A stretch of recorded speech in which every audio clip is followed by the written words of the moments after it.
SIR பணிகள் தமிழ்நாட்டில் தீவிரமா நடந்துட்டு இருக்கு. இந்த சூழல்ல திமுகவும் கூட்டணி கட்சிகளும் எஸ்ஐஆருக்கு எதிராக நிறைய போராட்டங்களை தமிழகம் முழுக்க நடத்திட்டு வராங்க. ஸோ எஸ்ஐஆர் சம்பந்தப்பட்ட செய்திகளை உடனுக்குடன் தெரிஞ்சுக்கணும்னா வெயிட் நியூஸ் ஆப்பை டவுன்லோட் பண்ணுங்க. ஆப்புக்கான லிங்கை நாங்க டிஸ்கிரிப்ஷன்ல ஷேர் பண்ணியிருக்கோம்.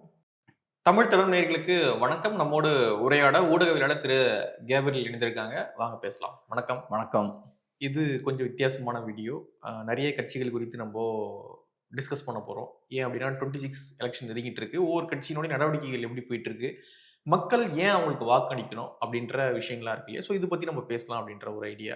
முதலாவதாக நம்ம என்டிகே பத்தி பேசலாம். ஏன் முதலாவதாக நம்ம என்டிகே பத்தி பேச போறோம் அப்படின்னா, கடந்த ஒரு 6 மாதத்துக்கு மேலாக அவங்கள பெரிய அளவுல ஊடகங்கள் காண்பிக்கவே இல்லை. காரணம் விஜய்.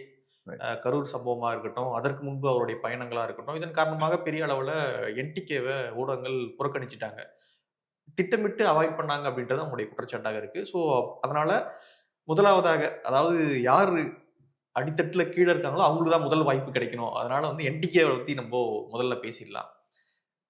முதல் கேள்வி என்ன அப்படின்னு பாத்தீங்கன்னா, மக்கள் ஏன் என்டிகேவை இந்த எலெக்ஷன்ல தேர்ந்தெடுக்கணும், ஏன் அவங்களுக்கு ஓட்டு போகணும் அப்படின்றது என்னுடைய கேள்வி. திமுக வலிமையான கூட்டணியாக இருக்கு, ஃபார்ம் பண்ணியிருக்காங்க.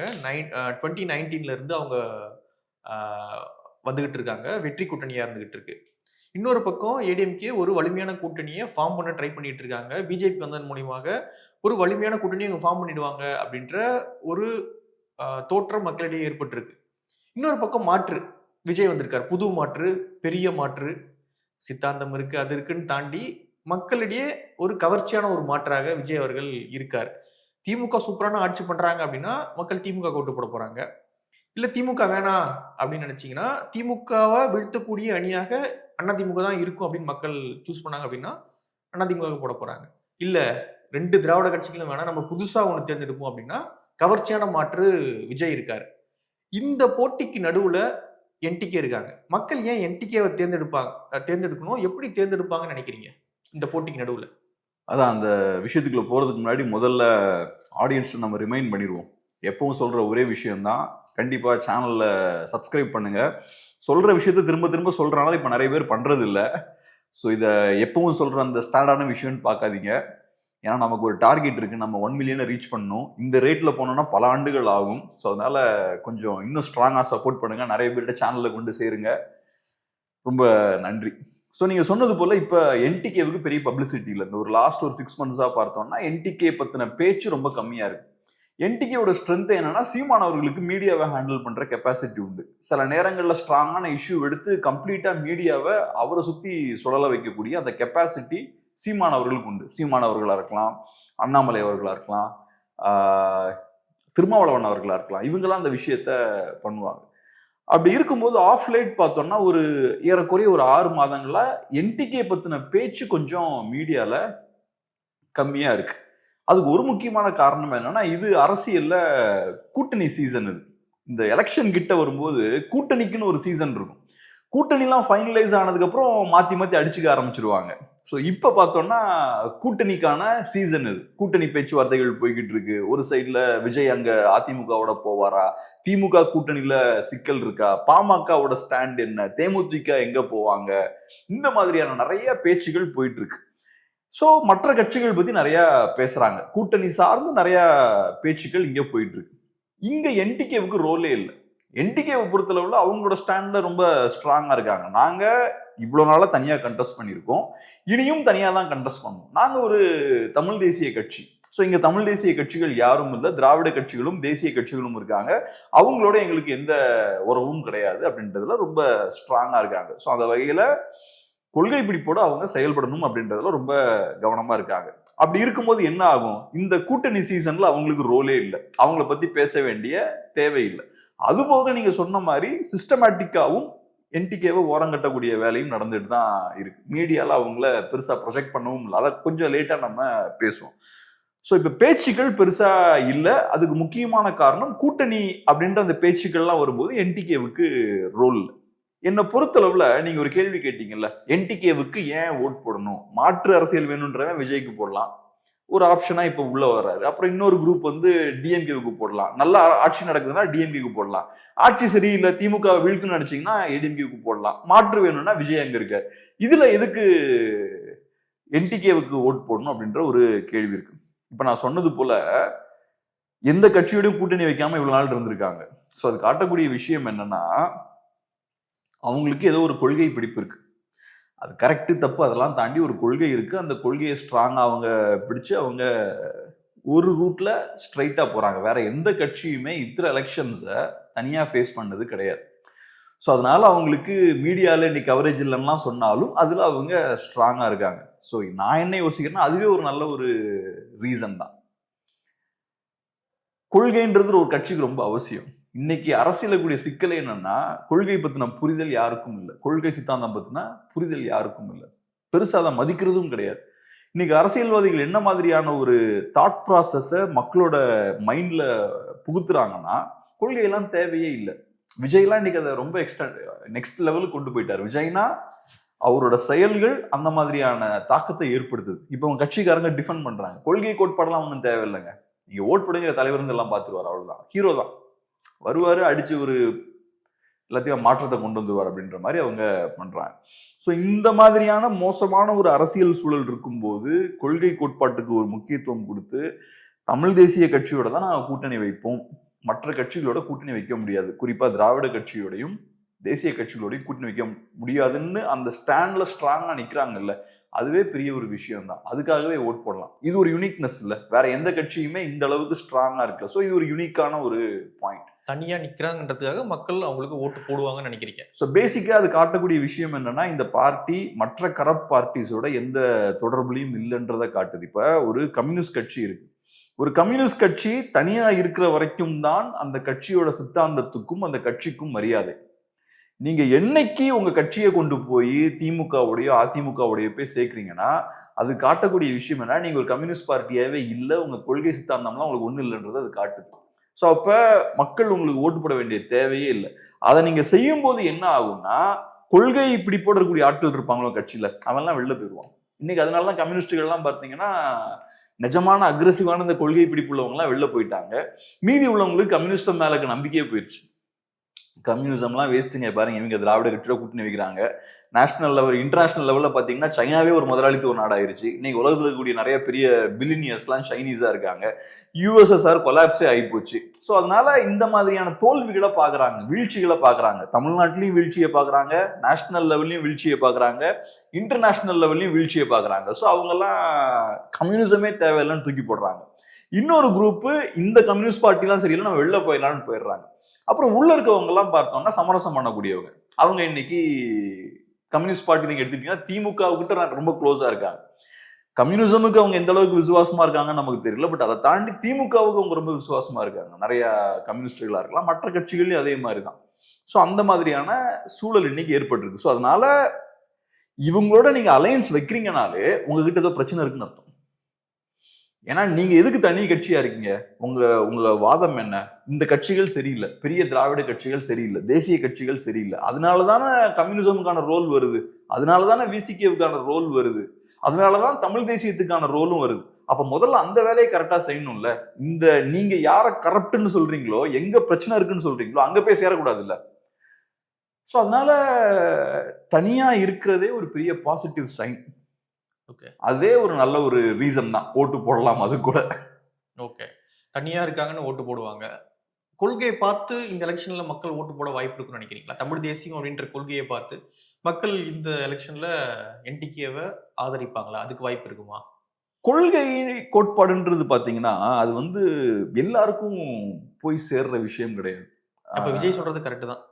ஒரு எல்லாருக்கும் நான் சொல்றது வந்து மெஜாரிட்டி நான் சொல்றேன். தலைவருக்கு கண்டிப்பா கொள்கை இருக்கணும், கட்சிக்கு கண்டிப்பா கொள்கை இருக்கணும். அது இல்லாம நீங்க வண்டி நகர்த்த முடியாது. ஆனா ஜெனரல் ஓட்டர்ஸ் எல்லாருமே கொள்கை கோட்பாடை பார்த்து ஓட்டு போட மாட்டாங்க. டிவிக்கு அதான சொல்றாங்க, மக்கள் கொள்கையை பார்த்தா ஓட்டு போடுறாங்க. ஆனா கட்சிக்கு இருக்கணும்ல. இங்க சிக்கல் அதுதான், கட்சிக்கும் இல்ல தலைவருக்கும் இல்ல. இப்ப கொள்கை கோட்பாடு என்னன்னா அது வந்து ஒரு காம்பஸ் மாதிரி உங்களுக்கு வழிகாட்டக்கூடிய விஷயம். அதுதான் இப்ப ஒரு காம்பஸ் இருந்தாதான் உங்களுக்கு தெரியும் நம்ம எந்த இடத்துக்கு போய் சேரணும், எந்த ரூட்ல நம்ம போகணும் அப்படின்ற விஷயம் வந்து நமக்கு தெரியும். சோ கொள்கை கோட்பாடெல்லாம் அதை பேஸ் பண்ணி உருவாக்கப்படுற விஷயம் தான். சரி, திமுக கொள்கை இருக்கா இல்லையா? இன்னைக்குல அன்னைக்கு இருந்தது. ஓகே, இன்னைக்கும் அவங்க கொள்கையெல்லாம் பேசுறாங்க, என்ன கொள்கை கொள்கை பேசுறாங்க? வாரிசுன்றாங்க, அறிவு திருவிழா நடத்துறாங்க, திராவிடம் பேசுறாங்க, சனாதனத்தை எதிர்க்கிறாங்க. இப்ப வந்து வாரிசு அரசியல் தான் அவங்களோட கொள்கைன்னா கண்டிப்பா அவங்களுக்கு கொள்கை இருக்கு. பட் திராவிடம் அவங்களோட கொள்கையான்னு கேட்டா இல்ல. இப்ப திராவிடம் அப்படின்ற ஒரு ஐடியாலஜியை உள்ள கொண்டு வராங்க. அதுக்கான ஒரு தேவை இருக்கு அந்த காலகட்டத்துல இல்லையா? சோ அப்ப என்ன பண்றாங்க, ஒண்ணு தமிழர்களுக்கு தேவையான ஸ்ட்ரென்த் இல்லை அந்த காலகட்டத்துல. இப்ப நம்ம அடையாளத்தை பேஸ் பண்ணி ஒரு அரசியல் பண்ணணும்னா அதுக்கான ஸ்ட்ரென்த் நமக்கு வேணும். நேற்று கூட நம்ம பேசணும், இன்னைக்கு நம்ம சினிமா இண்டஸ்ட்ரி இன்னைக்கு கூட நம்ம கண்ட்ரோல்ல இல்லை. இன்னைக்கும் நம்ம கண்ட்ரோல்ல பிசினஸ் இல்லை, இன்னைக்கும் நம்ம கண்ட்ரோல்ல பொலிட்டிக்ஸ் இல்லை. ஸோ தமிழ் மக்கள் ஆக்சுவலா ரொம்ப வீக்கா இருக்கும். ஆனா பயங்கரமா பெருமை பேசிக்கிட்டே இருப்பாங்க, தமிழர்கள் இதை சாதிச்சிட்டோம், தமிழர்கள் அதை சாதிச்சிட்டோம். அது ஆக்சுவலா தமிழர்களோட சாதனைகள் கிடையாது. தமிழர்கள் பெரிய ரெப்ரசன்டேஷனே இல்லாம தான் தமிழ்நாட்டில் இருக்காங்க. பட் இந்த ஒரு லாஸ்ட் 10 இயர்ஸா ஒரு ரெப்ரசன்டேஷன் கிரியேட் ஆயிருக்கு, தமிழ் அரசியல் கிரியேட் ஆயிருக்கு. அது காட்டக்கூடிய விஷயம் என்னன்னா, இப்ப நம்ம நெக்ஸ்ட் ஸ்டேஜ் மூவ் ஆயிருக்கும், ஒரு ஸ்டெப் எடுத்து வச்சிருக்கோம். அதனால இன்னைக்கு ஒரு 8% ஓட்டு தமிழ் நேஷனலிசம் கிடைக்குது. தமிழ் நேஷனலிஸ்ட் பார்ட்டிஸ் கிட்ட பிரச்சனை இருக்கான அதெல்லாம் இருக்கு. அதை தாண்டி இன்னைக்கு நமக்கு கொஞ்சம் பவரும் இன்னைக்கு கிடைச்சிருக்கு அப்படின்ற மாதிரி நம்ம பார்க்கணும். ஸோ திராவிடமும் அப்படிதான். இதுக்கு முன்னாடி ஒரு மாதிரி ஒரு பிரமினிக்கல் சிஸ்டம் இருக்கு, பிராமின்ஸ் ரொம்ப டாமினண்டா இருக்காங்க. பிரிட்டிஷ்காரன் வெளியே போனதுக்கு அப்புறம் அவங்களுக்கு நிறைய பவர்ஸ் கிடைக்குது. ஸோ அப்ப என்ன ஆகுதுன்னா, அதை கவுண்டர் பண்றதுக்கு ஒரு ஃபோர்ஸ் தேவைப்படுது. ஒன்னு தமிழ் தேசிய சக்திகள் ரொம்ப வீக்கா இருக்காங்க. ஸோ அப்ப நேச்சுரலா என்ன ஆகுது, திராவிடம்ன்ற பேர்ல ஒரு கன்சாலிடேஷன் இங்க நடக்குது. ஸோ அப்ப இதுக்கு ஒரு பொருளாதார தேவை அங்க இருக்கு, அதை பேஸ் பண்ணி அந்த ஐடியாலஜி உருவாகுது. ரெண்டாவது ஒரு ஹிஸ்டாரிக்கல் பாத்தும் இருக்கு. நான் சொன்ன மாதிரி பிரிட்டிஷ்காரன் வந்திருப்பான், அதுக்கு முன்னாடி வேற விஷயம் இருக்கும். அதெல்லாம் தாண்டி அப்படியே ஒரு ரூட் அப்படியே ஃபாலோ ஆகி இங்க வந்திருக்கும். இன்னைக்கு நம்ம திராவிடம் இன்னைக்கு வந்து இருக்கு, இதுல இருந்து நெக்ஸ்ட் ஸ்டேஜுக்கு நம்ம போகணும். ஸோ அப்ப தமிழ் தேசியம் வரனாலும் இந்த ஹிஸ்டாரிக்கல் பார்த்து தாங்க நம்ம தமிழ் தேசியத்துக்கு போக முடியும். ஸோ அதனால இந்த விஷயங்கள்லாம் இருக்கு. உங்க சொசைட்டி இன்னைக்கு எங்க இருக்கு, நேத்து எங்க இருந்தது. ஸோ ஒரு விதமான ஒரு ரூட்ல டிராவல் பண்ணி இங்க வந்து சேர்ந்திருக்கு. அப்ப இங்க இருந்து நாளைக்கு எங்க போகும், நேத்து வந்த டைரக்ஷனை மையமா வச்சு நாளைக்கு எங்க போகும், என் மக்களோட தேவை நாளைக்கு என்ன அப்படின்றத நம்ம முடிவு பண்ணணும். அதுதான் கொள்கை சித்தாந்தம்லாம் அங்கிருந்து தான் வருது. ஸோ அது ஒரு காம்பஸ் மாதிரி, அது இருந்தாதான் நீங்க எங்க போறீங்கன்னு தெரியும். அது இல்லைன்னா சிக்கல். ஸோ தலைமைக்கு அது இருக்கணும். அதனாலதான் எல்லா பவர்ஃபுல்லான லீடர்ஸும் பார்த்துக்கோங்க, பெரிய பெரிய மாற்றங்களை கொண்டு வந்த லீடர்ஸ்லாம் எடுத்துக்கோங்க, அவங்க அந்த கொள்கைன்னு வரும்போது, சித்தாந்தம்னு வரும்போது ரொம்ப ஸ்ட்ராங்கா இருப்பாங்க. பயங்கரமான கொள்கை பிடிப்பு அவங்களுக்கு இருக்கும். அதுல எங்கேயும் காம்ப்ரமைஸ் பண்ண மாட்டாங்க. அப்படியே அவங்க காம்ப்ரமைஸ் பண்ணாலும் பாத்தீங்கன்னா அது ஸ்ட்ராட்டஜிக் காம்ப்ரமைஸா இருக்கும். அது சொல்லுவாங்க, இப்ப நீங்க ஸ்ட்ராட்டஜிஸ்ல பிளெக்சிபிளா இருக்கலாம், ஆனா ஐடியாலஜின்னு வரும்போது பிளெக்சிபிளா இருக்கக்கூடாது. சின்ன சின்ன ஸ்ட்ராட்டஜிஸ்ல கொஞ்சம் லைட்டா அப்படியே பிளெக்சிபிளா இருக்கலாம், ஆனா ஓவரால் ஐடியாலஜி டைரக்ஷன் வரும்போது ஸ்ட்ராங்கா அங்க இருக்கும். அப்படி லைட்டா இப்படி பெண்டாகி திருப்பி கரெக்டா அங்க போயிடணும். ஓகே, அப்ப தமிழ் தேசியம் அப்படின்ற ஒரு சித்தாந்தம் 26ல சீமானுக்கு கை கொடுக்காதுன்றீங்களா? ஒர்க் ஆகாதா? அது ஓட்டாக மாறாது. என்ன பொறுத்தளவுல 26ன்னு இல்ல, எந்த டைம்லயுமே நீங்க ஐடியாலஜியை முன் வச்சு பெருசா வாக்கு வாங்க முடியாது. ஆனா ஐடியாலஜிக்கான தேவை சொசைட்டில இருக்கும். தமிழ் தேசியத்துக்கு 8% ஓட்டு இன்னைக்கு கிடைச்சிருக்கு. அதுக்கான காரணம் மக்கள் எல்லாமே தமிழ் நேஷனலிசம் தான் தேவை அப்படின்னு ஓட் போட்டாங்கன்னு கிடையாது. அந்த மக்கள் எல்லாத்துக்கும் ஒரு அதிருப்தி இருக்கு. அந்த மக்களுக்கு திராவிடம் செய்ய வேண்டிய வேலையை செய்ய முடியல, அந்த மக்களுக்கு தேவையான ரெப்ரசன்டேஷனை கொடுக்க முடியல. ஒண்ணு என்னன்னா வாரிசு அரசியல். வாரிசு அரசியல் இருந்தாலே கேஸ்ட் ஹைரார்கி ஃப்ரீஸ் ஆயிடும். கேஸ்ட் ஹைரார்கி ஃப்ரீஸ் ஆயாச்சுன்னா புதுசா வளர்ந்து வரக்கூடிய கம்யூனிட்டிஸ்க்கு நீங்க ஸ்பேஸ் கொடுக்க முடியாது.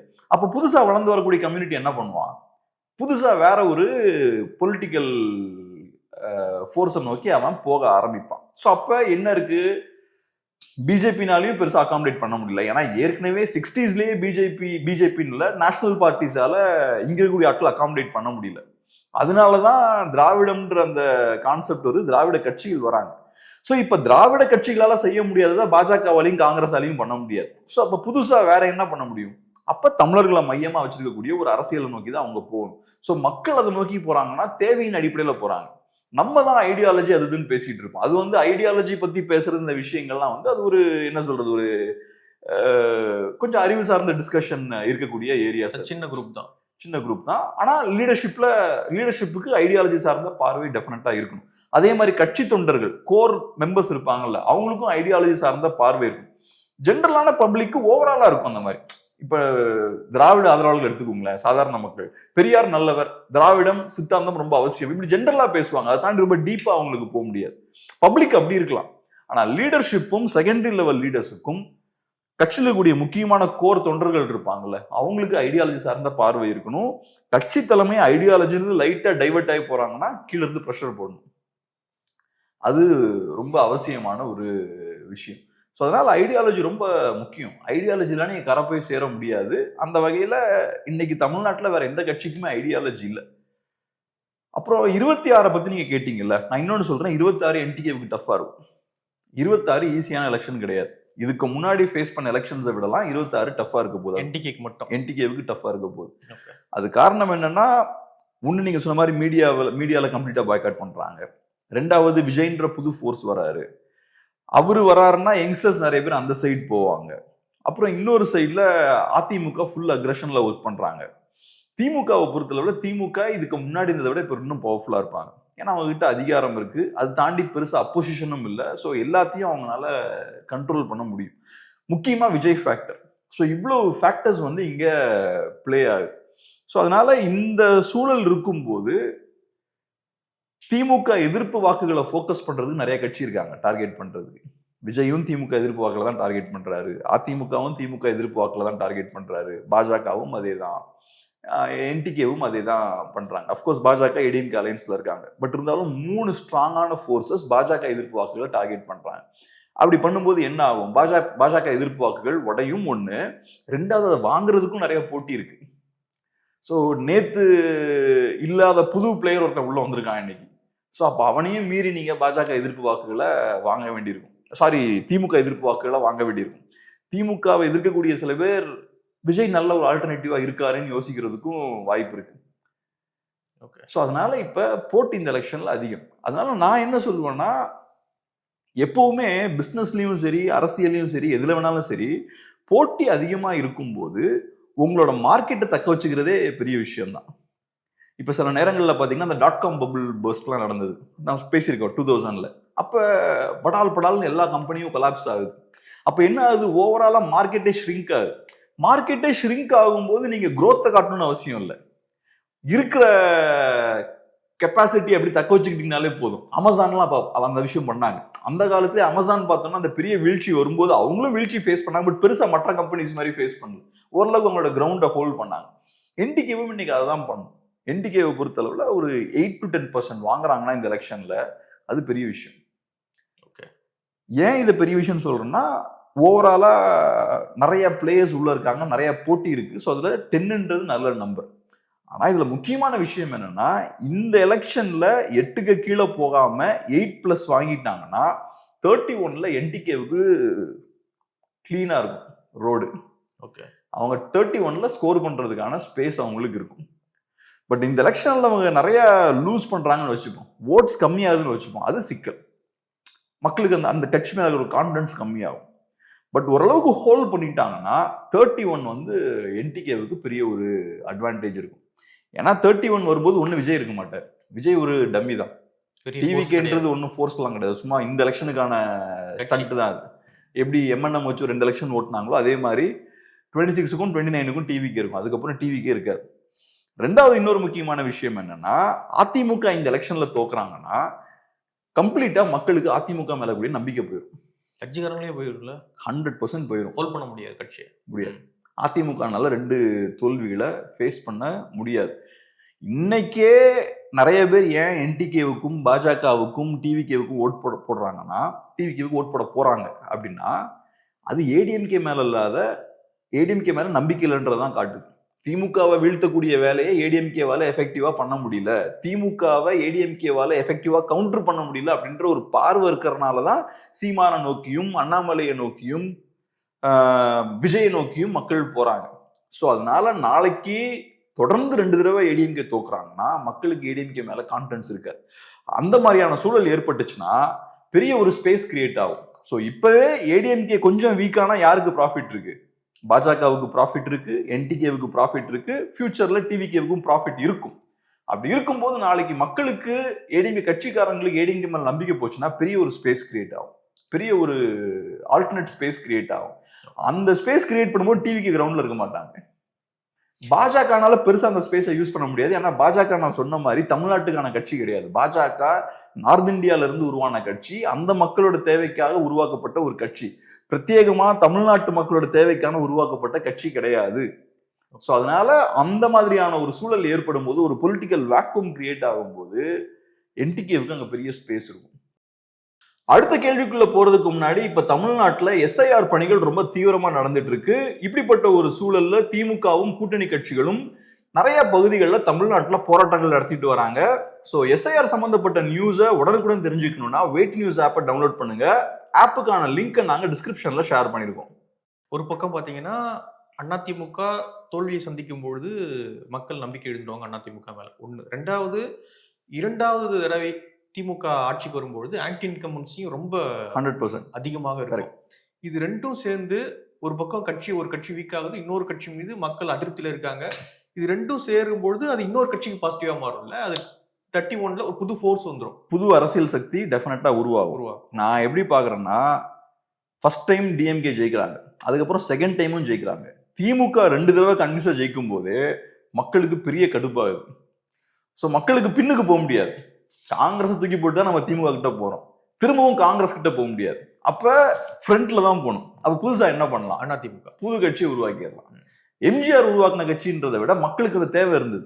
மக்களோட தேவைக்கு ஏற்ப எம்ஜிஆர் புது கட்சியை கரெக்டான டைம்ல ஆரம்பிக்கிறார். ஸோ அந்த டைம்ல தேவை இருக்கும்போது கட்சியை ஆரம்பிக்கும் போது பத்திக்குது. இன்னைக்கு வரைக்கும் அந்த கட்சி ஸ்ட்ராங்கா இருக்கு. ஸோ அதே லாஜிக் இப்பயும் அப்ளை ஆகும். திமுக 2 டைம்ஸ் கன்யூஸா ஜெயிக்கிறாங்கன்னா திமுக கூடிய ஆன்டி இன்கம்பன்சியை ஹேண்டில் பண்ண முடியாது. திமுக அரசுக்கு பயங்கரமான ஆன்டி இன்கம்பன்சி இருக்கும். ஸோ செகண்ட் டைம் மட்டும் திமுக ஜெயிக்கிறாங்கன்னா மிகப்பெரிய ஆன்டி இன்கம்பன்சி இருக்கும். அன்னைக்கு இருந்த லீடர்ஸ் வேற. அன்னைக்கு திமுக ஸ்ட்ராங்கான லீடர்ஸ் இருந்தாங்க. ஆன்டி இன்கம்பன்சி இருந்தா கூட கன்வின்ஸ் பண்ணி பேசி எடுத்து டீல் பண்றதுக்கான லீடர்ஸ் இருந்தாங்க. ஒன்னு கருணாநிதி இருந்தாரு, அவரை சுத்தி நல்லா ஸ்ட்ராங்கான லீடர்ஸ் இருந்தாங்க. இன்னைக்கு அந்த லீடர்ஷிப் உங்ககிட்ட கிடையாது. செகண்டரி பிரச்சனை என்னன்னா, கேடஸுமே அன்னைக்கு அரசியல் மயப்பட்டிருந்தான்.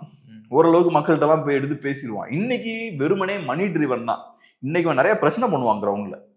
திமுக இருக்கிற சிக்கல் தான். நம்ம ஒரு கவுன்சிலர் பத்தி பேசணும்ல, அந்த கவுன்சிலரோட பேரை ஒரு பெரிய ஒரு எக்ஸ்பென்சிவான கார் எடுத்துட்டு போய் இன்னொருத்த மேல விட்டாங்க. எத்து போயிட்டான் அந்த பையன். ஆமா, 1.5 கோடி ரூபாய் காரு. அப்ப பாருங்க, ஒரு கவுன்சிலர் கையில இவ்வளவு பெரிய ரிசோர்ஸ் இருக்கு. முக்கியமான விஷயம் என்னன்னா, ஒரு கவுன்சிலர் ஸ்ட்ராங்கா இருக்காரு. இது நிறைய திமுக கவுன்சிலர்ஸ் லோக்கல் ஆட்கள்லாம் பாத்தீங்கன்னா ரொம்ப பவர்ஃபுல்லா இருப்பாங்க. வீட்டுல ஒரு 2 ஸ்கார்பியோ நிற்கும், நல்ல ஒரு பெரிய கேட்டட் கம்யூனிட்டியா இருக்கும், நல்லா ஸ்ட்ராங்கா இருப்பாங்க, ஒரு பெரிய ஒரு பணையர் துணி இருக்கும். ஏடிஎம்கேக்கு அந்த விஷயம்லாம் இருக்காது. ஸோ அதனால எப்பவுமே ஏடிஎம்கேவுக்கு பெருசா ஆன்டி இன்கம்பன்சி வராது. 2021ல கூட பெரிய நெகட்டிவ் ஆன்டி இன்கம்பன்சி கிடையாது. பட் இந்த விஷயங்கள்லாம் பாத்தீங்கன்னா கோபம் ஏற்படுத்தும். ஆக்சுவலா எனக்கு ஆச்சரியமான ஒரு விஷயம் என்னன்னா, நான் அந்த சர்வே எல்லாம் எடுத்திருக்கேன். 2016 எடுத்திருக்கேன் சர்வே எல்லாம். அப்ப எனக்கு சில பேரோட பார்வை ரொம்ப சர்ப்ரைசிங்கா இருக்கும். அவங்களுக்கு சிம்பிளா என்ன கோபம் வரும்னா, இங்க இருக்கிற லோக்கல் திமுக லீடர்ஸை எங்களால ரீச் பண்ண முடியல, அவங்க ரொம்ப திமிரா இருக்காங்க. இதெல்லாம் ஒரு பிரச்சனையா அவன் சொல்லுவான். நம்ம யோசிப்போம், திமிரா இருக்கிறதால உனக்கு என்னடா பிரச்சனை, அது உன்னோட வாழ்வாதாரத்தை அஃபெக்ட் பண்ற விஷயமே இல்லையேன்னு நமக்கு தோணும். பட் அவன் அதெல்லாம் எதிர்பார்க்கிறான். என் லீடர்னா என் கூட சாதாரணமா இருக்கணும், ஹம்புலா வரணும். அது நியாயமான ஒரு எதிர்பார்ப்பும் கூட தான். ரொம்ப அவர் திமிரா இருக்காரு அப்படின்றதெல்லாம் சொல்லுவாங்க நம்ம கிட்ட. ஏன் ப்ரிஃபர் பண்ணலன்னு கேட்டா அந்த பதிலாம் சொல்லுவாங்க. அதிமுக லீடர்ஸ் கிட்ட இருக்காது, கொஞ்சம் கம்மியா இருக்கும். நான் சிம்பிளா ஒரு எக்ஸாம்பிள் சொல்றேன். நீங்க இப்ப எனக்கு பெருசா எக்ஸ்பீரியன்ஸ் இல்ல. இபிஎஸோட வீட்டை காட்டுறாங்க, ஏதோ ஒரு இன்டர்வியூல அவரோட வீடை காட்டுறாங்க, ஸ்டாலின் அவர்களோட வீடையும் காட்டுறாங்க. 2 பேரோட வீடுக்கும் டிஃபரன்ஸ் இருக்குல்ல.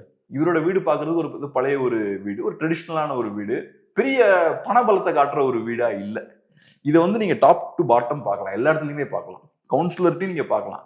நான் சில ஏடிஎம்கே கவுன்சிலர்ஸை நான் ஒரு பகுதியில் நான் போய் ஒர்க் பண்ணும்போது, அந்த கருத்து கணிப்புலாம் எடுக்கும்போது ஏறக்குறைய சின்ன அந்த ஓட்டு வீட்டிலலாம் கவுன்சிலர்ஸ் இருக்கிறத பார்த்துருக்கேன். ஏடிஎம்கே கவுன்சிலர்ஸ் லிட்டரலா சின்ன ஓட்டு வீட்டிலலாம். ஆனா திமுகவை பொறுத்தளவுல மேக்சிமம் ஒரு 90% பார்த்தீங்கன்னா கவுன்சிலர்ஸ் பவர்ஃபுல்லா இருப்பாங்க. அது சில நேரங்களில் பாசிட்டிவும் கூட தான். ஸோ அவங்க தனியாக அவங்களுக்குன்னு ஒரு இண்டிபெண்டன்ஸ் இருக்கும், அவங்களுக்குன்னு ஒரு ஏரியா இருக்கும், அதில் அவன் ராஜா மாதிரி இருப்பான். ஒரு எம்எல்ஏன்னா தனியாக அவருக்குன்னு ஒரு ஏரியா இருக்கும், அதில் ஒரு ராஜா. ஒரு எம்பிக்கு அந்த மாதிரி ஒரு ஏரியா இருக்கும், ஒரு மினிஸ்டருக்கு அந்த மாதிரி ஒரு ஏரியா இருக்கும். ஸோ அதனால மேலே லீடர் சொல்கிற விஷயம்லாம் அவர் கேட்கணும் அவசியம் இல்லை. கீழே இருக்கிறதுக்கு ஒரு பவர் இருக்கும். ஆனால் ஏடிஎம்கேல அது இருக்காது. மேலே இருக்க லீடர் சொன்னால் கீழே கேட்கணும், இவங்களுக்குன்னு ஒரு பவர் இருக்காது. அவர் திடீர்னு மேல இருந்து ஒருத்தரை எம்எல்ஏ ஆக்கிடலாம். ஜெயலலிதா அவர்கள் அப்படிதான் ஆக்கிட்டு இருந்தாங்க. இவங்களுக்குன்னு ஒரு இண்டிபெண்டன்ஸ் இருக்காது. ஆனா திமுக அப்படி இல்லை. கீழே இருக்கவன் நினைச்சானா மேல இருக்க ஆளுக்கே ப்ரெஷர் கொடுப்பான். அந்த மாதிரியும் ஸ்ட்ராங்கா இருப்பான். ஸோ அதில் பாசிட்டிவும் இருக்கு, நெகட்டிவும் இருக்கு. ஆனா ஆன்டி இன்கம்பன்சி ஃபேக்டரை வச்சு நம்ம பேசணும்னா அது நெகட்டிவ். ஏன்னா கீழே இருக்கவன் நிறைய சேட்டை பண்ணுவான். டிஎம்கே ஆமா, 2 தடவை உங்களுக்கு கையில பவர் கிடைச்சதுன்னா அதிகப்படியான சக்தியை கீழே வச்சுட்டு இருக்கவன் சேட்டை பண்ண ஆரம்பிப்பான். ஏன்னா ஏடிஎம்கே மாதிரி அது ஏடிஎம்கே பார்ட்டி டாப் டவுன், அது மேல இருந்து எல்லாத்தையும் கீழே கண்ட்ரோல் பண்ணுவாங்க. திமுக அப்படி கிடையாது. கீழே உங்களை கண்ட்ரோல் பண்ண முடியாது. அவங்க கண்ட்ரோல் இல்லாம தான் போயிட்டு இருப்பாங்க. ஸோ அதிகப்படியான ஆன்டி இன்கம்பன்சி கிரியேட் ஆச்சுன்னா டெஃபினட்டா அது மக்களை ஓகே அதிமுகவையும் நம்பி பிரயோஜனம் இல்லை, அப்ப புதுசா வேற சக்தியில நம்ம தேர்ந்தெடுக்கணுன்ற ஒரு இடத்துக்கு தள்ளிடும். அப்ப பாக்கி என்டிகே மட்டும்தான் இருக்கும். ஸோ 26 என்ன பொறுத்தளவுல டஃப்பான எலெக்ஷன் என்டிகேவுக்கு. 26ல அவங்க ஒரு 8 to 10% ஓட்ஸ் வாங்கிட்டாங்கன்னா பெரிய விஷயம். ஆனா 31 வந்து எனக்கு தெரிஞ்சு 31 தான் என்டிகேவுக்கான கரெக்டான ஒரு எலெக்ஷன். செய்ய வேண்டிய விஷயங்களை அவங்க கரெக்டா பண்ணாங்கன்னா, காம்ப்ரமைஸ் ஆகாம ஸ்ட்ராங்கா நின்னாங்கன்னா. ஆனா 31ல என்ன சிக்கல்னா திமுக ரொம்ப ஸ்ட்ராங்கா இருப்பாங்க. 2 times ஜெயிச்சு அதிகாரம் அவங்க கையில இருக்கும், ஃபுல் ஃபோர்ஸோட இருப்பாங்க. ஸோ நிறைய அழுத்தங்கள் போடக்கூடிய ஸ்ட்ரென்த் அவங்களுக்கு இருக்கும். பட் அதை ஃபேஸ் பண்ணி ரிவர்ஸ் போகாம காம்ப்ரமைஸ் ஆகாம என்டிகே நின்னாங்கன்னா 31ல அவங்க நல்லா அறுவடை பண்ணலாம். இது எல்லாமே வெளியே இருக்கக்கூடிய ஃபேக்டர். ஒரு கட்சியில என்டிகே அப்படின்ற ஒரு கட்சிக்கு அப்பாற்பட்டு நடக்கக்கூடிய விஷயங்கள். இது என்டிகேவால கண்ட்ரோல் பண்ண முடியாது. இது அது நடந்துதான் ஆகும். அதை ஃபேஸ் பண்ணி தான் அவங்க எலெக்ஷன் சந்திக்கணும். ஆனா என்டிகே எப்படி செயல்படணும்னு ஒன்று இருக்குல்ல, இவங்க எப்படி செயல்பட்டா மக்களுடைய அந்த வாக்குகளை கவர முடியும், அவங்களுடைய எண்ணங்களை இந்த பக்கம் திருப்ப முடியும் அப்படின்னு ஒரு இருக்குல்ல. இப்போ என்டிகே போகக்கூடிய அந்த பாதை கரெக்டாக இருக்குமோ, அந்த 8% தக்க வைக்கக்கூடிய பயணம் இப்போ அவங்க கிட்ட இருக்கா? எப்படி பாக்குறீங்க? எனக்கு தெரிஞ்சு இப்போ என்டிகேவுக்கு முக்கியமான தேவை என்னன்னா ஒரு ஆர்கனைசேஷனல் ஸ்ட்ரக்சர் ஒன்று தேவை. இப்போ ஒரு இண்டிவிஜுவலை சுத்தி ரிவால்வ் ஆகக்கூடிய ஒரு கட்சியா இருக்கு. ஒரு கட்சி சின்னதா இருக்கும்போது அது தேவை. ஒரு இண்டிவிஜுவல் சொன்னா கேட்கக்கூடிய அந்த தேவை இருக்கு. இல்லாட்டி என்ன பண்ணுவாங்கன்னா நம்ம கட்சியை வளர விட மாட்டாங்க, நம்ம ஆளுங்க அந்த வேலையை பார்ப்பாங்க. நான் வந்து நல்லா பார்த்துருக்கேன். இந்த தமிழ் வணிகர்கள்லாம் சேர்ந்து நம்ம பிஸ்னஸ் பண்ணணும்லாம் சேர்ந்து அமைப்பெல்லாம் ஃபார்ம் பண்ணி நான் அவங்களோடலாம் சேர்ந்து டிராவல் பண்ணியிருக்கேன். அவங்க பார்த்தீங்கன்னா தமிழ் வணிகர்கள்லாம் ஒன்று சேரும் போது முடிஞ்ச அளவுக்கு அது என்ன மென்டாலிட்டின்னு தெரியல, அந்த அமைப்பு நல்லா வராமல் இருக்கிறதுக்கான வேலைகள் எல்லாம் பார்ப்பாங்க. யார் பார்ப்போம்? அவங்களே நம்ம ஆளுங்களே பார்ப்பாங்க. தேவையில்லாத அரசியல் உள்ள பேசிக்கிட்டு இருப்பாங்க. வந்தீங்கன்னா வணிகர்களுக்கான அமைப்பு அது. அப்ப நீங்க பண்ண வேண்டிய வேலை என்ன? உங்க வணிகத்தை வளர்க்கக்கூடிய வேலையை தான் பண்ணணும். ஆனா அங்க வந்து தேவையில்லாத அரசியல் பேசுவாங்க. அப்புறம் சாதிய ரீதியா சேர ஆரம்பிப்பாங்க. நம்ம ஆளுங்க பாத்தீங்கன்னா குறிப்பிட்ட சாதியினர்ல ஒரு குரூப்பா இருப்பாங்க, இன்னொரு சாதியினர்லாம் இன்னொரு குரூப்பா இருப்பாங்க. வெளியே பார்க்க எல்லாம் கரெக்டா இருக்க மாதிரி இருக்கும், ஆனா உள்ளுக்குள்ள இந்த மோதல் போகும். இது பிஎன்ஐ எல்லாம் இருக்குல்ல, பிசினஸ் பண்றாங்க, நெட்வொர்க் பண்ணி பிசினஸ் பண்றாங்கல்ல, அங்கெல்லாம் பாத்தீங்கன்னா நம்ம ஆளுங்க கரெக்டா இருப்பாங்க. அங்க போய் அங்க எல்லாருமே இருப்பான். அது தமிழர்களுக்கான அசோசியேஷன் கிடையாது. ஆனா அங்க போய் கரெக்டா பிசினஸ் மட்டும் பண்ணுவான். தேவையில்லாத விஷயம்லாம் பேசவே மாட்டான். பிசினஸ்க்கான வேலைகள் எல்லாம் கரெக்டா பண்ணி அங்க கரெக்டான வேலைகள் பார்ப்பான். ஆனா இங்க தமிழர்களா ஒண்ணு சேரும்போது தேவையில்லாத குறைச்சல்களை கொடுத்துக்கிட்டே இருப்பாங்க. சோ இந்த சிக்கல் தமிழர்கள்ட்ட இருக்கு. ஏன்னா தமிழர்கள் வரைக்கும் பவரை ருசிக்கல, பவரை டேஸ்ட் பண்றதுக்கான அந்த வாய்ப்பு தமிழர்களுக்கு பெருசா கிடைக்கல. ஸோ அதனால இந்த டிஸ்ட்ரப்டிவ் கேரக்டர் கொஞ்சம் லைட்டா உள்ள இருக்கும். ஸோ அதனால இப்படிப்பட்ட ஒரு சூழல்ல ஒரு ஸ்ட்ராங்கான ஒரு லீடர் தேவைதான்.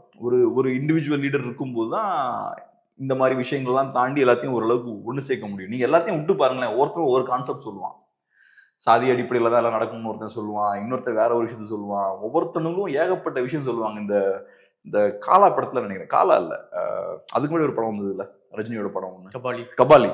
அதுல இந்த கிராப்ஸ் எல்லாம் கீழே இழுத்துட்டு மேல மேல ஏறும்பாங்களே, அந்த குணம் நமக்கும் உண்டு. அது நமக்கு மட்டும் இல்ல, அடியில் இருக்கிற எல்லாத்துக்குமே இருக்கும்.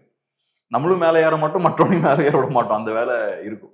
ஸோ அதனால ஒரு ஸ்ட்ராங்கான ஒரு சென்ட்ரலைஸ் லீடர் இருக்கும்போது அதெல்லாம் தட்டி எடுத்து சரி பண்ணி ஓரளவுக்கு கொண்டு வரலாம். ஆனால் என்னன்னா ஒரு பாயிண்ட்டுக்கு அப்புறம் நீங்க வளரணும்னா, நான் சொல்றது ஒரு பெரிய ஒரு ஆர்கனைசேஷனா ஒரு இன்ஸ்டிடியூஷனா மாறணும்னா, ஒரு இன்ஸ்டிடியூஷனா மாறினாதான் அரசியல் மாற்றத்தை கொண்டு வர முடியும். ஸோ ஒரு இன்ஸ்டிடியூஷனா நீங்க மாறணும்னா அப்ப நிறைய செகண்டரி லெவல் லீடர்ஸ் உங்களுக்கு தேவை, உங்களை சேலஞ்ச் பண்ற மாதிரியான ஆட்களும் உங்களுக்கு தேவை. இப்போ ஃபார் எக்ஸாம்பிள் இப்போ ஒரு பதவிக்கு நிறைய பவர் கொடுக்குறீங்கன்னு வச்சுக்கோங்க, அப்போ ஏதோ பாயிண்ட்ல உங்களை அவன் சேலஞ்ச் பண்ணுவான். இன்னைக்கு திமுக அந்த மாதிரி ஆட்கள்லாம் இருக்காங்கல்ல. ஸோ அந்த மாதிரி ஆட்கள் உருவாக வேண்டிய தேவை இருக்கு. ஸோ ஒரு இன்ஸ்டிடியூஷனா கிரியேட் ஆகும். இன்ஸ்டிடியூஷனா கிரியேட் ஆனால் ஒவ்வொரு பதவிக்கும் ஒரு பவர் இருக்கும். ஸோ நீங்க நினைச்சீங்கன்னா ஈஸியாக சேலஞ்ச் பண்ணிட முடியாது. நான் சொல்றது வெறும் பேர் மட்டும் கிடையாது, அந்த பதவிக்கு ஒரு பேர் இருக்கும், அந்த பதவிக்கு பவரும் இருக்கும். ஸோ அதெல்லாம் கொடுக்கும்போது என்ன ஆகும்னா ஒரு இன்ஸ்டிடியூஷனாக டெவலப் ஆயிடும். அப்படி டெவலப் ஆச்சுன்னா பெரிய எதிரி நீங்க அப்பதான் சேலஞ்ச் பண்ண முடியும். இப்ப நீங்க இன்னும் திமுகவை சேலஞ்ச் பண்ண இடத்துக்கு போல. ஸோ நீங்க திமுகவை சேலஞ்ச் பண்ற இடத்துக்கு நீங்க போகணும்னா ஒரு இன்ஸ்டிடியூஷனா என்டிகே மாற வேண்டியிருக்கு. ஓகே, ஒவ்வொரு மாவட்டத்திலயும் ஒவ்வொரு லீடர்ஸ் ஸ்ட்ராங்கான லீடர்ஸ் ஒவ்வொரு மாவட்டத்திலயும் இருக்கணும். அப்புறம் செகண்டரி லெவல் லீடர்ஸ் ரொம்ப ஸ்ட்ராங்கா இருக்கணும். இவங்க எல்லாத்தையும் வழிநடத்தி கொண்டு போகணும். எனக்கு அதுல ரொம்ப பிடிச்சது என்னன்னா போல்ஷிவிக் பார்ட்டி நீங்க அதை பார்க்கலாம். லெனின் பாத்தீங்கன்னா ரொம்ப டெமோக்ராட்டிக்கான ஆள். பார்ட்டிக்கு உள்ள பார்ட்டிக்கு வெளியில டெமோக்ராட்டிக்கா இருக்க மாட்டார். மக்களுக்கு எல்லாம் டெமோக்ரஸி கிடையாது. எல்லா நியூஸ் பேப்பர்ல எல்லாத்தையும் பேன் பண்ணிட்டார். ஆனா பார்ட்டிக்குள்ள தொண்டர்களுக்கு டெமோக்ரஸி உண்டு, லீடர்ஸுக்கு டெமோக்ரஸி உண்டு. நீங்க லெனினை விமர்சிக்கலாம். ஸோ லெனினுக்கு இந்த கேரக்டர் உண்டு. அவர் ஒரு கருத்தை முன்வைக்கிறார். அப்ப அங்க பொலிட் பியூரோ இருக்கு, சென்ட்ரல் கமிட்டி இருக்கு, சிசி இருக்கு. அவங்களோட ஒப்புதல் இல்லாம நீங்க ஒரு விஷயத்த மேல கொண்டு வந்துட முடியாது, இம்ப்ளிமெண்ட் பண்ணிட முடியாது. ஸோ அப்ப நீங்க ஒரு விஷயத்த பண்ணணும்னா எல்லாரையும் கன்வின்ஸ் பண்ணணும். ஸோ அவர் என்ன பண்ணுவார்னா எல்லாரோடையும் போறது, பேச்சுவார்த்தை நடத்துறது, அந்த விஷயத்த கொண்டு போறது எல்லாருக்கிட்டையும். அந்த ஒரு வைப்ரண்டான ஒரு என்வரான்மெண்ட் அங்க இருந்தது. ஸோ ஒவ்வொரு சிசி மெம்பருக்கும் ஒரு பவர் இருக்கு, ஒவ்வொரு பொலிட் பியூரோ மெம்பருக்கும் ஒரு பவர் இருக்கு, அதுக்கு கீழே இருக்கக்கூடிய யூனிட்ஸுக்கும் பவர் இருக்கு. அந்த சிஸ்டம் எனக்கு ரொம்ப எஃபிஷியன்டான ஒரு சிஸ்டமா பட்டுச்சு போல்ஷிவிக்ஸ் பவருக்கு வந்ததுக்கு அப்புறம் அவங்க இந்த டெமோக்ரஸி எல்லாம் ஒன்றும் மதிக்கல, தூக்கி போட்டாங்கன்னு வச்சுக்கோங்க. ஆனா அந்த டெமோக்ராட்டிக் சிஸ்டம் இருந்தனாலதான் அவங்களால பெரிய ஒரு எதிரியை வீழ்த்த முடிஞ்சது. அதுக்கப்புறம் அந்த டெமோக்ராட்டிக் சிஸ்டம் நீங்க தூக்கி போட்டனாலதான் நீங்க விழுந்தீங்க. என்னைக்குமே டெமோக்ரஸி ஒரு ஸ்ட்ரென்த்துங்க. இப்ப நீங்க கேட்கலாம், நீங்க தோழர்கள்ட்ட எல்லாம் கேளுங்களேன், ஸ்டாலின் ஏன் சர்வாதிகாரியா இருந்தார் அப்படின்னு கேட்டீங்கன்னா, அந்த காலத்தில் மிகப்பெரிய எதிரிகள் இருந்தாங்க. அமெரிக்க ஏகாதிபத்தியம், இன்னொரு சைட்ல பிரிட்டிஷ் ஏகாதிபத்தியம். ஸோ அந்த ஏகாதிபத்தியத்தெல்லாம் வீழ்த்துறதுக்கு ஒரு சர்வாதிகாரி தேவைப்பட்டாரு. ஸோ அதுக்காக தான் ஸ்டாலின் ஒரு சர்வாதிகாரி ஆனார் அப்படின்னு சொல்லுவாங்க. ஸோ அவங்க சொல்ற விதமே எப்படி இருக்கும்னா, டெமோக்ரஸி என்னமோ லைபிலிட்டி மாதிரி, டெமோக்ராட்டிக்கா நீங்க இருந்தீங்கன்னா அது ஒரு பலவீனம் மாதிரி அவங்க பேசுவாங்க. இல்ல, உங்க எதிரி பெருசா இருக்க நீங்க இன்னும் டெமோக்ராட்டிக்கா இருக்கணும். நீங்க இன்னும் டெமோக்ராட்டிக்கா இருக்க உங்களை தேடி நிறைய பேர் வருவாங்க. உங்களால இன்னும் நிறைய மக்களை ஈர்க்க முடியும், நல்லா ஸ்ட்ராங்கான லீடர்ஸை உருவாக்க முடியும். ஸோ அப்போ உங்க எதிரியை நீங்க இன்னும் ஸ்ட்ராங்கா சண்டை போடலாம். நீங்க பெரிய ஒரு எதிரியை ஒரு காரணமா காட்டி நீங்க சர்வாதிகாரியா மாறுறீங்கன்னா அந்த பெரிய எதிரியை வச்சு நீங்க சம்பாதிக்கிறீங்கன்னு அர்த்தம். ஸோ அதனால அந்த செகண்டரி லீடர்ஸ் அந்த இதெல்லாம் எனக்கு அந்த போல்ஷிவிக் கல்ச்சர் எனக்கு ரொம்ப பிடிக்கும். ஒவ்வொரு பிரச்சனை வரும்போது லெனின் டெமோக்ராட்டிக்கா எல்லாரோடையும் டிஸ்கஸ் பண்ணுவார். அப்புறம் சில நேரங்கள் பார்த்தோம்னா அவருக்கு தேவையான சப்போர்ட் இருக்காது. அப்ப பேக்ரவுண்ட்ல போய் அவருக்கு ஒரு டீமை ஃபார்ம் பண்றது, நிறைய பேரோட போய் பேசுறது, பேச்சுவார்த்தை நடத்துறது, அவங்களெல்லாம் கன்வின்ஸ் பண்றது, ஹிஸ்டாரிக்கலா நிறைய டேட்டாஸ் எடுக்கிறது, இது எல்லாத்தையுமே அவரு செஞ்சுட்டு இருந்தார். தியரிட்டிக்கலா, ஹிஸ்டாரிக்கலா நிறைய ஒர்க் பண்ணார். அது இருந்ததுனாதான் உங்க கட்சி ஸ்ட்ராங்காகவும் நெக்ஸ்ட் ஸ்டேஜ் போகும். ஸோ அந்த மாதிரியான வைப்ரண்டான ஒரு சிஸ்டமை கிரியேட் பண்ணும். ஸோ இப்போதைக்கு ஒன் மேன் ஷோ ரொம்ப அவசியம். நெக்ஸ்ட் ஸ்டேஜ் பார்த்தோம்னா அது இன்னும் கொஞ்சம் கூட டைவர்ஸ் ஆகி இன்னும் நிறைய லீடர்ஸ்லாம் கிரியேட் ஆகி செகண்டரி லெவல் லீடர்ஸ், இப்ப அண்ணா இருக்கும்போது நிறைய லீடர்ஸ் இருந்தாங்கல்ல, சம்பத் அவர்களா இருக்கலாம், கருணாநிதி அவர்களா இருக்கலாம், நெடுஞ்செழியன் அவர்களா இருக்கலாம். அந்த மாதிரி ஒரு இது வந்ததுன்னா அப்ப ஒவ்வொருத்தவங்களும் ஒவ்வொரு டிபார்ட்மெண்ட்ல கிங்கா இருப்பாங்க. திமுக மாதிரியான ஒரு கட்சியை ஹெட் ஆன் சேலஞ்ச் பண்ணலாம். இப்போ என்டிகே இந்த எலெக்ஷன்ல யாரை எதிர்த்து அரசியல் பண்ணணும்னு நினைக்கிறீங்க நீங்க? அவங்க திராவிடத்தை எதிர்க்கிறாங்க, திராவிடத்தை எதிர்த்து தான் ஆரம்பிச்சாங்க. திமுக காலியாகணும் அப்படின்றதான் என்டிகே உடைய ஒரே இலக்காக இருந்தது. இப்பயும் அதான் இருக்கு, மற்ற ஃபேக்டர்ஸும் இருக்கு. அதை நோக்கி போகணுமா, அல்லது டிவிகே அப்படின்ற ஒரு புது ஃபோர்ஸ் வந்திருக்கு, ஸோ அவங்கள அடிக்கணுமா? அவங்க தான் என்டிகே உடைய அந்த இளைஞர் வாக்கு கவர்றாங்க, ஸோ அவங்கள அடிக்கணுமா? என்ன டார்கெட், மெயின் டார்கெட்டா என்ன என்டிகேக்கு இருந்து அதை மூவ் பண்ண கரெக்டா இருக்குன்னு நினைக்கிறீங்க? இந்த எலெக்ஷன்ல அவங்க கொஞ்சம் பொலிட்டிக்ஸ் அப்ரோச் பண்ற விதம் கொஞ்சம் மாறி இருக்குன்னு பாக்குறேன். நீங்க சொன்ன மாதிரி எப்போதுமே அவங்களோட ஸ்டாண்ட் என்னவா இருந்திருக்குன்னா திமுக எதிர்ப்பு தான். திராவிட எதிர்ப்புன்னு ஓவரால் சொன்னாலும் திமுக எதிர்ப்பு தான் பிரதானமா இருக்கும். அப்கோர்ஸ் இப்ப அவங்க யாரோடையும் கூட்டணி வைக்கலனாலே மற்ற கட்சிகளை நாங்க ஏத்துக்கலன்னா அதுக்கு பொருள் இல்ல. ஸோ அதனால மற்ற கட்சிகள் எதிர்க்கக்கூடிய ஆட்கள் தான். பட் இருந்தாலும் திமுகவை தான் ஓப்பனா அட்டாக் பண்றதுன்னு பார்த்தா திமுக. ஹிஸ்டாரிக்கலாவும் திமுகவை அட்டாக் பண்ணுவாங்க, கண்டெம்பரரி இப்ப நடக்கக்கூடிய அரசியலையும் திமுகவை காட்டாம விமர்சிப்பாங்க. பட் இப்ப பார்க்கும்போது அந்த ஏபிசிடி, ஆன்டி ஏபிசிடி பொலிட்டிக்ஸ் எல்லாம் முன்வைக்கிறாங்க. ஏபிசிடினா என்ன? ஏடிஎம்கே, அப்புறம் பிஜேபி, காங்கிரஸ், அப்புறம் டிஎம்கே, இந்த 4 கட்சிகளையுமே நாங்க எதிர்க்கிறோம். ஸோ இவங்க யாருமே வேண்டாம் அப்படின்றத இப்ப ஸ்ட்ராங்கா வைக்கிறாங்க. யூஸ்வல் அதுக்கு முன்னாடி வரைக்கும் நான் பார்த்த அளவுல அதிமுகவையும் திமுகவையும் ஒரே தட்டுல அவங்க வச்சு பார்க்கலாம். ஸோ இந்த எலெக்ஷன்ல எல்லாரையுமே ஒரே தட்டுல வச்சு இவங்க யாருமே நமக்கு தேவையில்லை அப்படின்ற மாதிரி. அப்கோர்ஸ் அதுல டிவிகேவும் அடங்கும், ஆனா ஏபிசிடிக்குள்ள உங்களுக்கு வரல, பட் டிவிகேவும் அதுல அடங்கும். அது ஒரு நல்ல ஸ்டாண்ட் தான். ஏன்னா தமிழ் தேசியத்தை பொறுத்தளவுல தமிழ் தேசியம் வர்சஸ் ஆல் அப்படின்ற அந்த சூழல் கொண்டு வரும். இன்னைக்கு வீக்கா இருக்கிறனால தமிழ் தேசியத்தை சுத்தி அரசியல் சொல்லல, ஆனா அந்த இடத்துக்கு கொண்டு போகணும். தமிழ் நேஷனலிசம் வர்சஸ் ஆல், எங்களை எதிர்த்து தான் எல்லாரும் அப்படின்ற மாதிரி ஒரு இடத்துக்கு கொண்டு வரணும். அதுக்கப்புறம் நிறைய தமிழ் தேசிய கட்சிகளும் உருவாகணும். எப்படி திராவிட கட்சிகள் பயங்கரமா நிறைய முளைக்கிறாங்கல்ல, அதே மாதிரி தமிழ் தேசிய கட்சிகள் தமிழ் தேசிய இயக்கங்களும் நிறைய இருக்கிறதும் நல்லதுதான். மேபி அது நெக்ஸ்ட் ஸ்டேஜ் அதெல்லாம் நடக்கும். அதனால இந்த எலெக்ஷனை பொறுத்தளவுல இன்னும் கொஞ்சம் கூட ஒரு ஸ்ட்ராங்கான ஏரியாவுக்கு வந்திருக்காங்கன்னு நினைக்கிறேன். வெறும் திமுக எதிர்ப்புன்ற இடத்துல இருந்து எல்லாரையும் எதிர்க்கக்கூடிய ஆள் நாங்க அப்படின்ற ஒரு இடத்துக்கு வந்திருக்காங்க. அப்பதான் நீங்க ஒரு ஒரு ப்ராப்பரான ஒரு மாற்றா இருக்க முடியும். ஸோ அந்த விஷயம் இந்த எலெக்ஷன்ல நடந்திருக்கு. இந்த எலெக்ஷன்ல இன்னொரு யூனிக்கான ஒரு விஷயம் என்னன்னா, நம்ம நிறைய பேசியிருக்கோம், திமுக நினைச்சாங்கன்னா இங்க மீடியாவை கண்ட்ரோல் பண்ண முடியும், ஒரு நரேட்டிவை செட் பண்ண முடியும். ஸோ டிவிகேவுக்கு நிறைய மீடியா கவரேஜ் கிடைக்குதுன்னா அதனால திமுகவுக்கு லாபம் இருக்கு. டிவிகேவுக்கு மீடியா கவரேஜ் கிடைக்க கிடைக்க, டிவிகேவுக்கு பப்ளிசிட்டி கிடைக்க கிடைக்க, ஓட்ஸ் அவங்களுக்கு இன்க்ரீஸ் ஆக அதிமுகவுக்கு தான் டேஞ்சர். அதிமுக ஓட்ஸ்லாம் உடையும், அது டிஎம்கேவுக்கு நல்லது. ஸோ அதனாலதான் மீடியால, மெயின் ஸ்ட்ரீம் மீடியால டிவிகேவுக்கு இவ்வளவு பப்ளிசிட்டி கிடைக்குது. இது அவங்க ஆக்சுவலா என்டிகே வச்சும் பண்ணலாம். என்டிகே நிறைய ஓட்ஸ் வாங்கினாலும் அது திமுகவுக்கு நல்லதுதான். பட் இருந்தாலும் திமுகவுக்கு தெரியும் என்டிகேவை வளர விடுறது டேஞ்சர்னு. ஸோ அதனால நீங்க ஸ்டார்டிங்ல கேட்டீங்கல்ல மீடியால பெரிய கவரேஜ் இல்லைன்னு, அதுதான் ஆக்சுவலா திமுக நினைச்சாங்கன்னா என்டிகேவை க்ரோ பண்ண விடலாங்க. இந்த எலெக்ஷன்ல என்டிகேவுக்கு நல்ல பப்ளிசிட்டி எல்லாம் கொடுத்து நல்லா க்ரோ பண்ண விட்டாங்கன்னு வச்சுக்கோங்களேன், அதிமுகவை காலி பண்ணிடுவாங்க என்டிகே. ஏன்னா ஏடிஎம்கே ஓட்ஸ் தான் இங்க ஷிஃப்ட் ஆயிட்டு இருக்கு. இன்னும் ஒரு 4% எக்ஸ்ட்ரா வாங்குறாங்க, 5% எக்ஸ்ட்ரா வாங்குறாங்கன்னா அந்த ஓட்ஸ் தான் இங்க வரும். பட் ஸோ அதை பண்ணல, அது நடக்கல. நடக்கிறது என்னன்னா என்டிகேவுக்கு பப்ளிசிட்டியே கிடைக்கல, ஆப்போசிட்டான விஷயம் நடக்குது. அப்ப அதை புரிஞ்சுக்க வேண்டிய விஷயம் என்னன்னா, திமுகவுக்கு என்டிகேவை பார்த்து பயம் இருக்கு. நமக்கு டெம்பரரியா தேவை இருந்தாலும் இவங்களை நம்ம யூஸ் பண்ணக்கூடாது, அந்த வேலையை வேற யாராவது வச்சு பண்ணிக்கலாம் அப்படின்னு அவங்க யோசிக்கிறாங்க. ஸோ திமுகவுக்கு சீரியஸான கன்சர்ன்ஸ் இருக்கு. வெயிட் பண்ணி பார்க்கலாம் என்டிகே உடைய மூவ் எப்படி இருக்கு, 26ல அவங்களுடைய ரிசல்ட் எப்படி இருக்குன்னு வெயிட் பண்ணி பார்க்கலாம். நன்றி.